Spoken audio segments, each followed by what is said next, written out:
Vous aviez déclaré hier que Toumba est rentré en même temps que tous les militaires au stade. Et je pense, si mes souvenirs sont exacts, vous venez de réitérer ça tout à l'heure. C'est ça? Toumba est rentré avec les militaires, oui. Il est rentré avec les militaires, on l'a reconnu. Alors dans ces conditions, si Toumba est rentré en même temps que tous les autres bérets rouges au stade, est-ce que vous convenez avec moi que tous sont arrivés alors au même moment au stade? Non, je ne peux pas dire combien de militaires sont arrivés au stade ce jour-là. Il y a eu les premiers qui sont arrivés, qui sont rentrés, Toumba faisait partie de ce groupe. Vous savez, avant vous,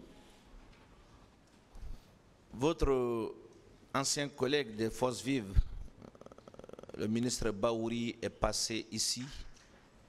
Il a soutenu que le commandant Toumba n'est pas rentré au même moment que les bérets rouges qui se sont livrés à des exactions. C'est pourquoi je me permets de revenir sur ce point pour situer votre version finale qui sera certainement appréciée en fin de compte par le tribunal. Le tribunal appréciera les différentes versions qui ont été données. Les séquences étaient les suivantes. Avant que les militaires ne fassent leur entrée à l'intérieur de l'aire de jeu, parce que quand on parle du stade 25, on parle de beaucoup de compartiments. Parlons maintenant de l'aire de jeu. Avant que les militaires ne rentrent dans l'aire de jeu, les militaires ont fait plusieurs tirs à l'extérieur tout au long, en venant vers la rentrée. Il y a eu beaucoup de tirs. C'est ce qui a créé de la panique déjà à l'intérieur du stade.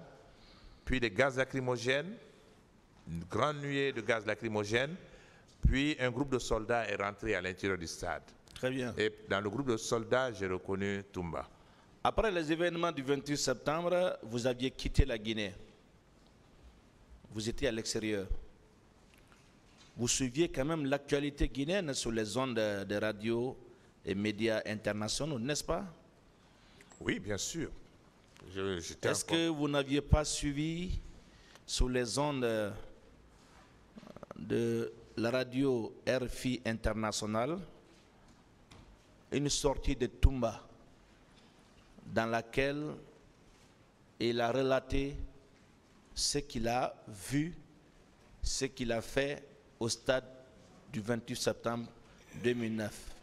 Non, je n'ai pas écouté. Je n'ai pas écouté ça. Je vais vous rappeler ce qu'il avait dit. Oui, d'accord.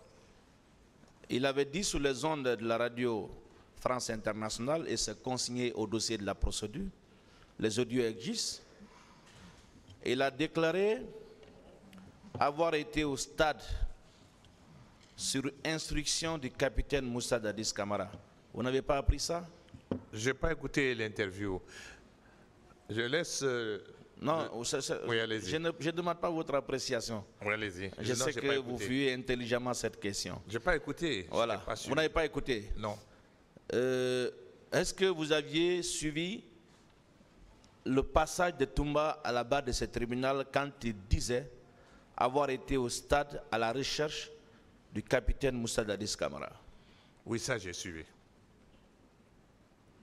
Alors, cette contradiction nette, exaltante, entre la version fournie à chaud en décembre 2009 et la version soutenue ici à la barre,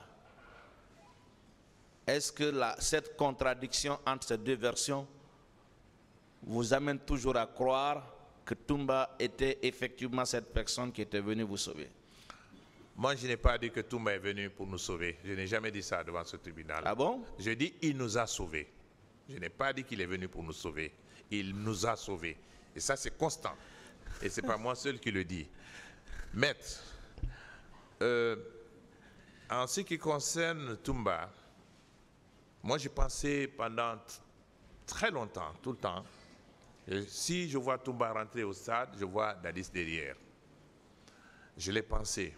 Mais je n'ai jamais dit que Toumba est venu au stade parce qu'il était venu au stade pour sauver les leaders. C'est lui qui l'a dit, il assume ce qu'il a dit.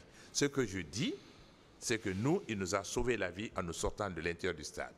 S'il ne l'avait pas fait, je suis convaincu qu'on aurait subi de grands sévices à l'intérieur du stade. Très bien. C'est ce que j'ai dit. Vous aviez dit hier que quand vous aviez vu Toumba, vous aviez pensé avoir vu son patron. Absolument. Et c'est Toumba que vous dites être le sauveur.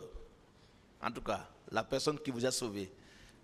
On est d'accord au moins. Aussi curieusement que cela paraisse, et Voilà. je crois que même tous les rapports qui ont été faits, même le rapport de la Commission internationale d'enquête que j'ai lu, tout le monde a dit, quand Toumba part là-bas, c'est Dadis qui l'a envoyé. Tout le monde l'a dit. Qu'il cela soit. Moi, je ne peux pas juger cela. Si cela est, c'est bien. S'il est allé de lui-même aussi, le tribunal appréciera. Mais ce que je sais, c'est qu'à l'intérieur du stade, c'est lui qui nous a extraits du stade et ce qui nous a sauvé la vie.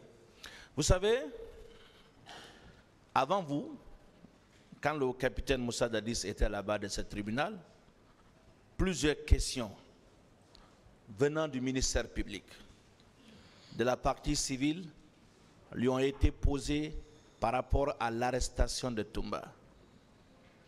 Il lui a été fait le reproche de n'avoir pas ordonné l'arrestation de Toumba au moment des faits.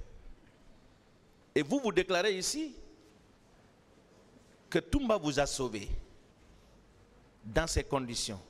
Est-ce que vous ne donnez pas raison au président Dadis qui a préféré observer la prudence, de respecter la présomption d'innocence, à ne pas aller dans le sens souhaité par le ministère public et la partie civile? À mon avis, les deux questions ne sont pas liées du tout. Je ne suis pas dans la logique de commenter ce qui s'est passé au camp Al-Fayha. Je ne suis pas dans cette logique. Je ne peux pas vous dire pourquoi le capitaine Moussa Dadis n'a pas arrêté Toumba. Je ne peux pas rentrer dans cette logique. Mais ce qui s'est passé au stade, c'est ce que je connais. Je ne vois pas de lien. Aucun lien. Vous ne voyez pas de lien, mais vous avez quand même fait des commentaires subséquents par rapport à ce qui s'est passé au stade et on en viendra. Je ne suis pas le seul. Tous mes compagnons, et Sidia et Mokhtar Diallo, je suis certain que si vous regardez leur PV, vous verrez qu'ils disent la même chose que moi, que c'est Toumba qui nous a sortis du stade et que c'est lui qui nous a sauvés. Vous ne dites pas la même chose parce que tout à l'heure, on vient de vous faire lire les différents procès-verbaux qui contiennent quand même des déclarations qui ne sont pas conformes à celles que vous êtes en train de tenir ici. Votre collègue a lu plusieurs PV. Les PV qui me concernent, qui m'intéressent, ce sont mes collègues qui étaient avec moi. Relisez le PV de Mokhtar Diallo et le PV de Sidia Touré. C'est ce que je considère parce que c'est avec eux que nous avons partagé ce moment. Et les deux disent la même chose que moi. Ah, ce n'est pas le cas. Tout à l'heure, il a lu, le tribunal si appréciera comme vous l'avez dit. Ça m'étonnerait. Le tribunal appréciera, je n'ai pas envie de revenir sur ça. Il a déjà lu des déclarations qui sont suffisamment contradictoires avec la vôtre. Alors, vous aviez soutenu ici qu'après le stade, vous avez été directement conduit par le commandant Aboubakar Toumba Diakité à l'état-major de la gendarmerie nationale. Et de là, on est venu vous chercher pour vous envoyer à la clinique Pasteur. C'est ça? Oui. Qui est venu vous chercher à l'état-major pour vous amener à la clinique Pasteur? C'est les gendarmes qui étaient là-bas qui nous ont conduits à la clinique Pasteur en passant d'abord dans l'infirmerie de la gendarmerie. Quand Toumba est venu vous déposer à l'état-major, est-ce que vous aviez été témoin de l'échange qu'il a eu avec les gendarmes trouvés sur place? Non, je n'ai pas vu d'échange entre eux. Je ne sais pas comment ça s'est passé. Nous, on est venus, on est arrivé à la gendarmerie, on est rentré directement. Moi, je n'ai pas vu d'échange, je n'ai pas assisté à ça.